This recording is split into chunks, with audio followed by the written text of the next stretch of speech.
This is one of my all-time favorite belly dancing moves. Start with good posture. Pelvis tucked in, chest up, hands out. Feet parallel and hip width apart to help us with this move. Break down the points you need to hit. We lift up that hip, squeezing through your core, lifting up through that heel, getting that hip straight up, hip towards your ribs.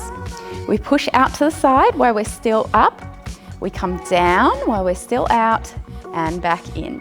Other side, up, out, down and in, up, out, down and in.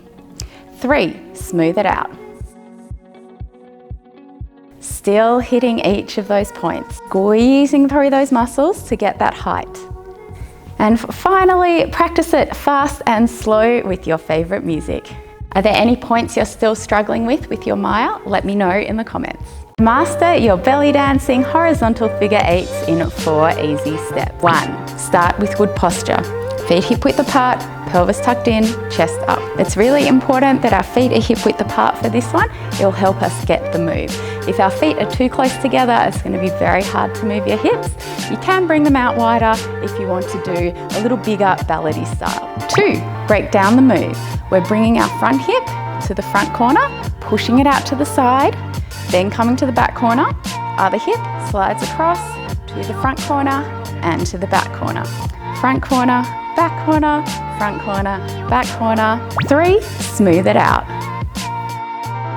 And 4, get into that flow. Are you a fan of horizontal figure 8s? Let me know in the comments. Do's and don'ts of our shimmy moves. Do, start with good posture. Do, use your knees, bending one, then the other. Do, practice as much as you can. Don't, tighten through your muscles. Don't favour one leg. Do, try and build it so that both legs are working nice and strong. Don't shake through your whole body. Do, stand up nice and tall, isolate through those hips downwards. And don't, if you are walking your shimmy, never shimmy on the leg that's off the floor. This just looks really funny. Are you guilty of any of these don'ts in your shimmy? Let me know in the comments. 5 ways to strengthen your shimmies. 1, start with good posture. Feet hip width apart, pelvis tucked in, chest up, hands out. 2, focus on your knees. One knee bends as the other knee straightens. 3, build your muscle memory. Try and shimmy every chance you get. 4, build strength in those muscles, keeping your heels still, lifting one knee then the other. You wouldn't perform like this, but it's a great way to build up your strength. 5, add other components until you can shimmy without having to think about it. And 6, enjoy it. The more you practice, the quicker you will get those strong shimmies. Are you mastering your shimmy? Let me know in the comments. How to master your belly dance hip drops in 6 easy steps. 1, start with good posture. Feet hip width apart, pelvis tucked in, chest up, hands out or on your hips. 2, get your foot placement.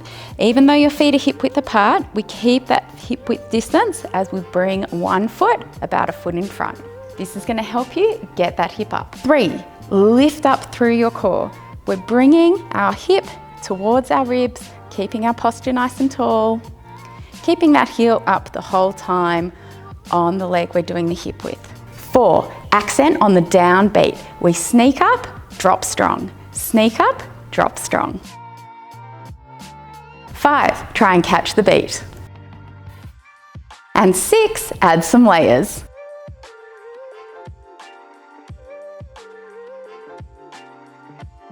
Are you a fan of hip drops? Let me know in the comments. The do's and don'ts of shoulder shimmies and accents. Do, start with your hands in the correct position, just below your shoulders, a little bit in front of your body. If they're too far back or too far up, it's going to be very hard for you to move. Do, move your shoulder forward. You don't want to bring it up or around. Bring it forward instead. One side then the other for accents, and shake it out for your shoulder shimmies. Don't move your hands over dramatically. If you find you do this, you can bring your hands onto a bar or a bench, holding onto something strong so you're not tempted to move those arms as well. Do relax through your neck. If you need to stretch, just bring your head over to one side and then the other. Don't move your whole body at the same time. Stand up nice and tall and just shimmy through those shoulders instead. Would you like me to do do's and don'ts of other moves? Request your favorite move below and it might be in the next video. Undulations are such a beautiful move. Today I am going to teach you how in 7 easy steps. 1. Start with good posture. 2. Loosen up through your chest. Think about something pulling from here or pushing from here. 3. Loosen up through your belly. Your weight comes forward into your feet, push those muscles out. You don't want any arch in the spine. 4. Loosen up through your hips. Bend those knees, squeeze here and here. 5. Bring it all together. Chest, belly, hips, release. 6. Smooth it out. Keep reaching those points, going nice and slowly, nice and smoothly between each, and not stopping at any point. 7, stretch it out for maximum flow. If you're finding it difficult through your shoulders and your chest, you can reach through. If you're finding it difficult through your hips, you can reach through. Have any questions or advice for others learning their undulations? Please write it below in the comments. Do's and don'ts of our camel moves. Do. Start learning your undulations first. We bring our chest forward, our belly forward, our hips forward and release, and then start to smooth it out. As you transition to your walking camels, we bring one foot in front, we bring our chest forward, our belly forward, our hips forward, and then as we release, we step onto the back foot. Do play around going both directions. You can have either foot in front as you go either direction. Don't take really big steps. This is just going to look really messy and be hard for you to keep your posture and get into the move. Do use your abs. You're moving your skeleton as well as squeezing through your core and your glutes as you rock forward and back. Do play around going slow as well as fast. These are going to give you essential skills for your belly dancing repertoire. Don't forget to move one part of the body. It's very common to just move the chest and belly, or just move the chest and hips, or just move the belly and hips. You still want all three. If you are struggling with one of them, do practice that one by itself or hold onto that part of the body so that you can really make sure you get that technique. Don't stomp down as you do your camels. You want to keep your feet nice and elegant as well. Even if you're flat-footed, you're staying nice and controlled. You can also practice up on your toes. Some people find this easier. Do, as you go faster or as you go up on your toes, it's okay for the move to become a little smaller. Do practice going forward and back as well. This isn't traditionally known as our camel step, but it's a really fun one to practice. When you're doing forward and back, same principles apply.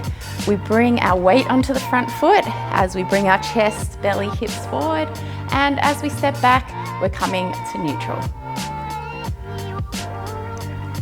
Do practice in front of the mirror so that you know which parts you need to work on most. Do play around with variations in your feet. You can come down, you can come up, or you can come into a mixture of up and down. Don't overcompensate with your shoulders and your neck. We don't want this to be the reason why this step is called a camel. Do relax through your neck, through your chest, having a little stretch if it helps you to release. Do flow through the move so your audience doesn't know where one part starts, where one part stops. Don't stop partway through the move. Do use your arms for added beauty and elegance. And finally, do have fun with it. This is such a beautiful move. You're going to love using it. Are you guilty of any of these don'ts? Let me know in the comments.